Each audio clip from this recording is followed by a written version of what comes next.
give God some praise all over again. You just got through singing, you deserve it. Would you show God that God deserves your glory? God deserves your praise. Would you just worship God? Worship God for your children. Worship God for your parents. Worship God for your siblings. Worship God for your spouse. Would you sing the last worship for you? For all that God has done in your life? For every door God has opened? For every window God has released? For every miracle God has made in your life? Is God worthy of all your worship? Does God deserve all your praise? Will you lift your hands and say, God, I thank you. I thank you for life this week. I thank you for health this week. I thank you for my job this week. I thank you for my survival this week. I thank you for my sanity this week. God, I'm going to bless you. I'm going to praise you because you deserve. Would you say that? You deserve.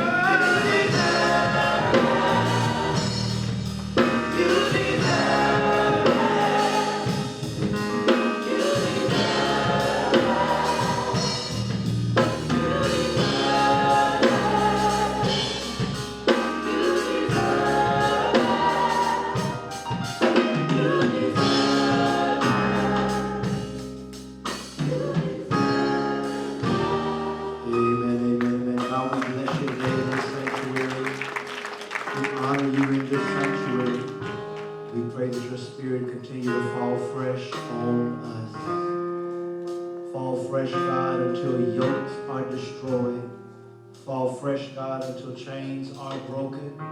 Fall fresh, God, until tears are wiped away. Fall fresh, God, until burdens are released. Fall fresh, God, until ways are clear. Fall fresh, God, until doors are open. Fall fresh, God, until problems are solved. Fall fresh, God, until bodies are healed. Fall fresh. This is our prayer. In Jesus' name, amen.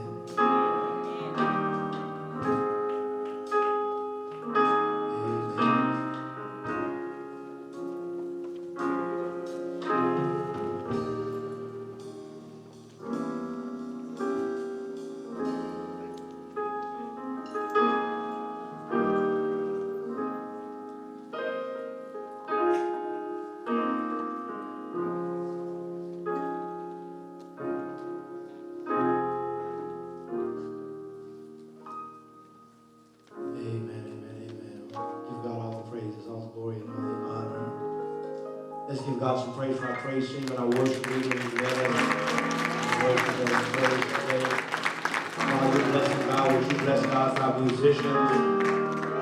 We bless God for all those who are serving in media and sound, our ushers, our greeters, our parking lot ambassadors. We bless God for each and every one of you. I want to just talk to you for a little while on today because in some ways I had what I consider on the negative side, one of the monumental moments in the life of my ministry. There are times often many of us probably find ourselves like this in life. There's just some moments that seem bigger than us, seem to ask for more than we have to give, seem to weigh heavier than we can pick up. All of us have experienced moments like that where we just seem like it's just, you know what, I don't have the capacity, I don't have the intelligence, I don't have the words, I don't have the money, whatever it may be, but all of us know what it feels like to have situations that just feel bigger than us, just feel bigger than us. I've had, to my memory, two major moments in major moments. There are a lot of minor moments where I feel like I don't know what God was doing when God called me to pastor. But there are two major moments I can remember. One happened this week. One happened at the very beginning of my ministry, my pastoring here at Fellowship of Love Church. Any of you know me, you've heard the story, and I've told you how pastoring was not on my agenda in my 20s when I was thinking about where God was going to take me and what God was going to do with my life. In fact, I was famous for telling anybody who would listen that I would never pastor. If anybody would listen, I would tell, listen, I would never pastor. One of the first things that happened 2 or 3 months into pastoring, I had been preaching. If I started, oh goodness, I was 32 when we started this church, and I had been preaching since 10. And so for 22 years I had preached. I had never preached a funeral. I had never preached a funeral. And it didn't dawn on me that I had never preached a funeral until the first funeral I had to preach. And unfortunately, the first funeral I had to preach, I never will forget the call I got at 5 a.m. on a Sunday morning. Our church administrator, her name was Janaise Coleman, she gave me a call 5 a.m. in the morning. Already I knew something was wrong. And I was happened to be up. I'm generally up on Sundays anywhere between 4:30 and about 5:30 a.m. But about 5 something in the morning, I got a call. Janaise called. And I heard it in her voice. Something was wrong. Many of you might have been members here long enough to remember Dennis Daniel. Dennis Daniel was one of our charter members. He was a great spirit. He has passed since. But Dennis Daniel, just to give you some Fellowship of Love history, is one of the charter members of our church. He is the founder and the pioneer of the parking lot ministry. Dennis Daniel, matter of fact, Dennis Daniel is the reason I have a reserved parking space. Because one of the things that I did not want as a pastor, if you've ever been through Falling in Love, we had one yesterday. One of the things we talk about in our church is we intentionally try to be a church that is more about the people than the pastor. And one of the things I used to always say when we first started our church was, I don't want a reserved parking spot. I was like, if I don't get here in time to get a good parking spot, I don't deserve one. I should be one of the first people here anyway. Dennis Daniel would not hear me on that, and we fought for months on that, and as you can see, he won. He was insistent that I have a parking spot, and I just wasn't going to fight Dennis no more about that parking spot, and so he won that battle. Dennis used to always say, Parking Lot Ambassador Ministry is the most important ministry of the church. He was like, because for most people, their first experience with our church is their encounter with our parking lot ministry. And so he just loved, he had a passion for parking lot ministry. While I'm here, let me parenthetically plug in a commercial. If you're looking for somewhere to serve, male or female, I love the fact that we have male and female parking lot ambassadors. Parking lot ambassador is a great place to serve in the life of our church. And Dennis is right.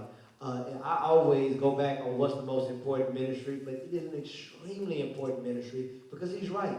The first encounter some people will have with our church is that encounter they have with the person who is welcoming them in the parking lot. The parking lot ambassadors set the tone for who we are as a church. They set the tone for our personality as a church. They are the people, whether they like it or not, who give people their first impression with Fellowship of Love Church. That was Dennis Daniel. He was a pioneer. He was a charter member. What many of you may not know, if you weren't here long enough, 2 or 3 months into my ministry, I got a call at 5 a.m. in the morning, and the first thing Janaise told me was, Sean, I was like, yes. I was like, what's wrong? She was like, Dennis killed his son. Dennis and his son got in an altercation, and Dennis' son challenged and threatened Dennis. Somehow in the altercation in self-defense, there was a gun involved. Dennis grabbed the gun and shot his son in self-defense. He was never charged. By all accounts, it was self-defense. But can you imagine the horror of a father who had gotten into it with his son in such a way that he ended up taking his life? If you don't want to know that horror, imagine the horror of being a 32-year-old boy who had to go try to give words of comfort to a 60-something-year-old man, and then had to do a funeral where eyes would be looking funny. I know not y'all, but y'all know how people are, right? Amen. Everybody didn't come into the funeral with a forgiving, welcoming spirit. Y'all wouldn't imagine that. There's some people who came to the funeral with a judgmental spirit. And I'm going to be honest, at 5 o'clock in the morning, as soon as I got off the phone with Janaise, I picked up Jesus on the main line so I could tell him what I wanted, and I wanted out. I was like, God, what in the world? I had done a funeral for 22 years. This is my first funeral? And so there are just moments that feel bigger than you. And I just remember feeling like, God, I don't, seminary didn't train me for this. By then, I had 2 master's degrees. I was working on a PhD, and not one class with, about Karl Barth or Paul or Paul Tillich or Frederick Schleiermacher or any of those people helped me do. James Cone, none of them helped me in that moment. This week, many of you may have heard that we had a member today who passed. He passed in a motorcycle accident. Unfortunately, I know what it feels like to go into a family's house and deal with people who've just given devastating news. What I've never experienced is, as we were talking, and I was talking to his wife, Thomas Wright Jr. is the person who passed in the motorcycle accident this week. Many of you may have seen it on the news, you may have seen it on the email that we sent out, as we do with all members or when people are close to our members. Many of you may know Chantel Wright, who's an usher. She usually stands when she's ushering on that door right there in the back. But as I was talking to Chantel and she was dealing with the devastating news, it came up that the children did not yet know. And they were just about to get out of school, and she came to me and she asked me for my advice on how to tell the children. And listen, many of you know I'm good at saying I don't know. And I didn't. I don't know how to tell children who woke up that morning with a father how to come back after school and tell them their father is no longer with them. And so I did what hopefully any good preacher would do in that moment. I tried to seek help. And I called around. Put in messages to my friends who had been therapists. I called my therapist. I called chaplains. Then it dawned on me, I was looking everywhere else, it dawned on me that right here in our church, our children's pastor, Sarah Perkins, spent a year in residency at Emory University Hospital being a chaplain. So I got a hold of Sarah. Sarah called, and she began talking to me and Chantel about how to tell children their father had passed. And as she was talking, she was telling about who needed to be there and who didn't. And she said, and there needs to be someone who's not so close to the family and not as close to the situation to be in the room. She said, but Sean, usually in the hospital as a chaplain, that's me. When she said that, it dawned on me that the person she was talking about needed to be in the room. That was me. I couldn't call a timeout. I couldn't negotiate with Sarah or with God in that moment. And listen, I'm being honest, I began to be filled with dread because in now 43 years of living, I've never had to be in the room when someone found out that their loved one had passed, let alone children. And if you're a parent with children, and all of us have parents, then you can just imagine just the horror of having to see someone, hear someone yourself, that they've lost their parent. And as we were going and was in the room and they told the kids the devastating news, Chantel began to be with the kids and remind them how much she loved them and how much their dad loved them. And she began to share something with them that I want to share with you, that I want to serve as kind of the content of my message on today. Because as she was there in that living room and all of their children were soaked in devastation and in grief, she began to hug each one of them and love on each one of them and touch on each one of them. And then she said this, and I never will forget it, because in the midst of the grief, it literally, my somatic antenna went up. She said, I want you all to remember what your dad used to tell you every morning. She said, your dad loves you, and I love you. And now that he's gone, I want you to remember what your dad used to tell you every morning before you go to school. She said, you remember what he said. Be great. Help somebody. And he said, and for God's sakes, learn something. That's what Thomas Wright used to tell his children every morning before he went to work and before they went to school. Be great. Help somebody. And for God's sakes, learn something. Right when she said that, I already knew that if I had to do the memorial, I had my sermon, what I would tell people who are left behind to live in his legacy. And they didn't have a memorial here. They had a funeral in South Carolina. But I thought those words were so powerful that I would bring them to us on Sunday. Because 3 better implorations could never have been said. I can't think of three better things to tell you. These things that Thomas Wright used to tell his children every morning. There ought to be a great reminder for us every day. Be great. Help somebody. And for God's sakes, learn something. Those three things, do you know how much better of a people we would be? If every morning we woke up in the morning and told ourselves, today I'm going to make up in my mind to be great. I'm going to make up in my mind to help somebody. And I'm going to make up in my mind to learn something. There's a text that I believe that shows us Jesus in this moment, but shows us in an interesting and intriguing way. Because as great as that advice is, be great, help somebody, learn something, I believe that often it happens in the opposite way. Sometimes we have to learn something to help somebody so that we can be great. There's no better example than in our text on today. If you have your Bibles, turn with me, if you will, to Matthew chapter 15. Matthew chapter 15. And I'm going to begin reading verse 21. Because I believe there's a phenomenal and a profound example of Jesus in a great moment where I believe these three things come into play. Matthew chapter 15. And I'm going to begin reading in verse 21. This story is told in another form in Mark, I think Mark 7, if I'm not wrong. You biblical scholars, go home and you can check it out for yourself. Mark 7 tells this story. In Mark 7, it's the story of the Syrophoenician woman. In Matthew 15, it's the story of the Canaanite woman. But in Matthew 15, verse 21, we have, for me, what is one of the most troubling, perplexing, and confusing scriptures on the life of Jesus.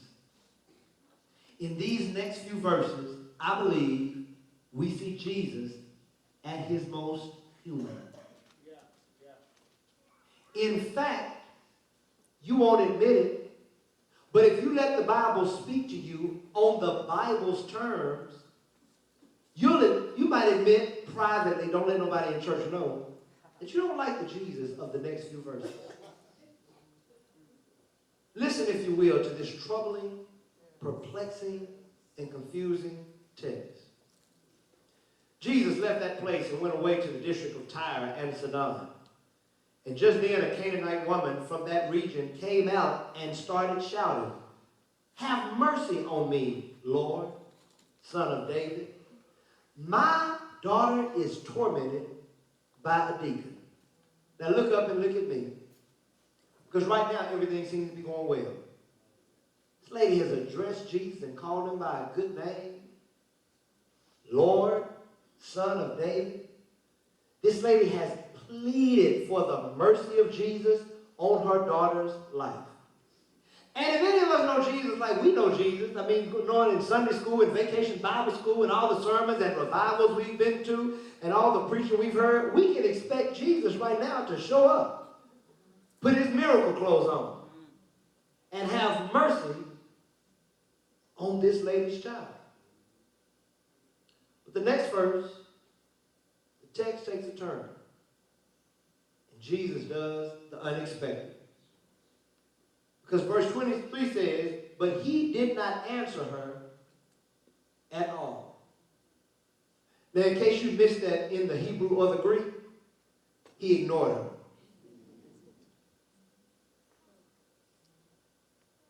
So surely his disciples will swoop in and tell Jesus, his PR people will come in, his aides will tell him, this is not a good look, Jesus. This lady has said, Lord, Son of David, have mercy on me. And she's on your left and you never stop looking to your right.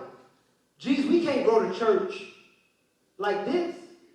We can't expand ministry like this. Can I tell you, the text gets worse. Because his disciples come and it says they urge him saying, send her away because she keeps shouting at us. Maybe they grew up in a church where there wasn't no shouting. But we were contemplative, quiet. Jesus ignores her. And the disciples encourage Jesus to do more than just ignore her, but send her away. I wish I could tell you it gets better, but it gets worse. He answered, I was sent only to the lost sheep of the house of Israel. Jesus ignores her. The disciples tell Jesus to send her away. And now Jesus has gone nationalist on her. Yeah. You are not my people. You don't look like us. You didn't go to the same schools. You didn't grow up in the same neighborhood. God didn't send me to deal with your people. God sent me to deal with my people. My people have it hard enough, Jesus said. My people are the first fired and the last hired. My people lose their houses due to gentrification. My people have a history of being oppressed and overtaken. You don't look like my people. Jesus tells her, I wasn't sent here for you. Wish I could tell you it gets better. But it gets worse. Then she says, Jesus but came and knelt saying, Lord, help me. And if ignoring her wasn't enough, if the disciples saying send her away wasn't enough, if Jesus not going nationalist on her, tell her he doesn't help immigrants, wasn't enough, now Jesus adds insult to injury. I know you didn't grow up with this, Jesus, but I'm just in the Bible. Jesus looks at her and says, it's not fair to take the children's food and throw it to the dogs. I wish I could contemporize this for you. This was a lady. He was calling her a dog. Ask somebody who got it when you get home. That's what Jesus says to this lady when she's asking for mercy for a demon that has possessed her daughter. The lady responds, yes, Lord, but yet even at the dogs eat the crumbs that fall from the master's table. I don't know what got to Jesus in this 28th verse. I know what you learned in Sunday school. Jesus was testing her faith. Jesus was going to heal her daughter the whole time. Jesus knew. He was just testing her. Here's your homework. Go find that in the Bible. The author of this text has no desire to justify Jesus, but just to lay Jesus bare in his humanity. Just like us, Jesus got caught up in his upbringing. Just like us, Jesus got taught who to like and who to not like. Just like us, Jesus got taught who was good and who was bad. Somewhere in this 28th verse, this woman's persistence, insistence, made Jesus change his mind. The Bible says he answered, woman, great is your faith. I don't know what faith Jesus is talking about here. I'm being honest. Because there are multiple possibilities. Maybe he meant her faith in God. But maybe he meant something else. Maybe he meant, great is your faith in me and my ministry. Because in that moment, I believe she brought something out of Jesus he didn't even know was there. Because she used his preaching against him. And y'all haven't had that, but I know what that feels like. Y'all never felt that. Y'all know what that feels like. As a parent, I know what it feels like for my teaching to be thrown back in my face and used against me. You know, as a parent, one of the things I want to do with my child is I want to teach him agency. I want to teach him autonomy. So one of the things I always tell Bryce when he's picking out stuff that he likes fashion-wise, the haircut he wants or the clothes he wants, one of the things I don't want him to always flow with what everybody else is doing. So one of the things I try to tell him to help him against peer pressure is, you wear what you like. If you like it, no matter what nobody else likes. If you think it looks good, go there and be confident. Because I was like, guess what? Confidence covers a multitude of sins. You don't believe that? Watch Russell Westbrook. Look what he wears going into the basketball game. But he wears it with his chest out, with swag. And fools some people into believing it's fashionable. Confidence covers a multitude of sins. You don't believe that? Find that man with a woman who looks better than he looks like he could get. Yeah, she'll tell you his confidence and his swag. Confidence covers a multitude of sins. And so I try to put in my child to embrace what he likes, no matter what anybody else likes. Every now and then we can get dressed for church. Bryce will go in the closet and come out with something. I'll be nice. I don't like it. I'm like, Bryce, you're not wearing that to church. And Bryce looks at me and says, you told me. It doesn't matter what nobody else thinks. If I like what I'm wearing, that's all that matters. I look at Bryce, I'm just telling you that for everybody else. And that's what Jesus was in this moment with this Canaanite woman. Jesus, you preached all this love. You talked about loving God and loving your neighbor. Yeah, I know I don't look like you. I know you've grown up in a religion that teaches you not to love people that look like me. But shouldn't your message of love apply to me no matter where I'm from? Shouldn't your message of love apply to me no matter where I grew up? Shouldn't your message of love apply to me no matter who I voted for? Shouldn't your message of love apply to me no matter who I call God? And Jesus stuck between a rock and a hard place.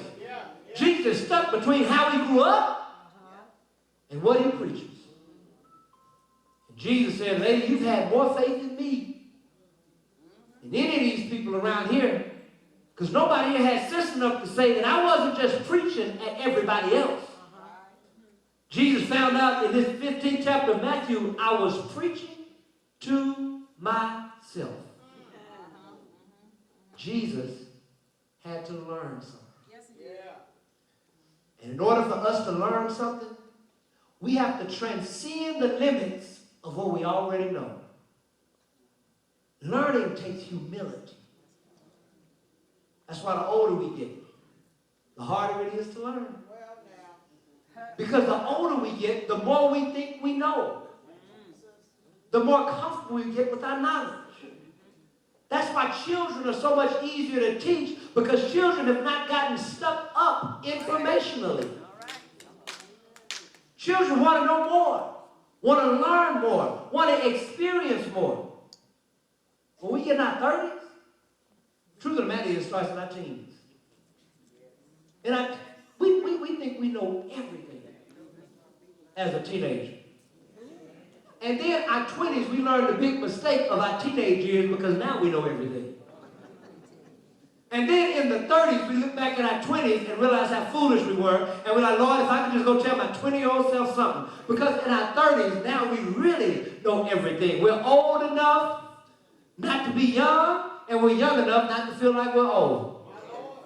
And we know everything until we get to our 40s.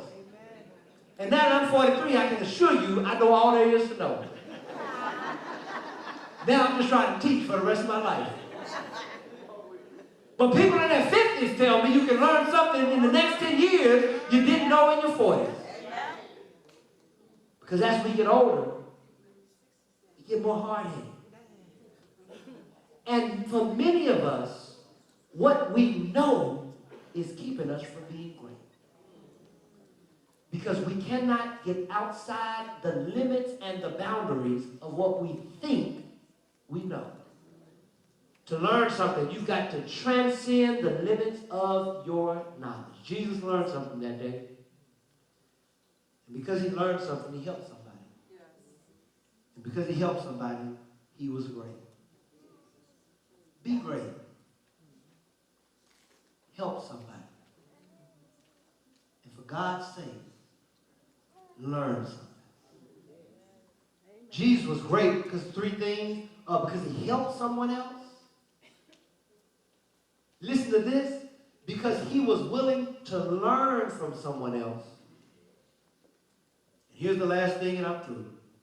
Because he was willing to love outside his instinctual circle. Let me say something about that for 2 minutes, and I'll let you all go. He was willing to love outside his instinctual circle. All of us have an instinctual circle that we learn to love. Your parents, your children, your brothers, your sisters. Just instinctually we learn to love the people who are close to us. And as we grow, the circle may grow. Your cousins, your girlfriend, your boyfriend, your friends, your homeboys, your homegirls.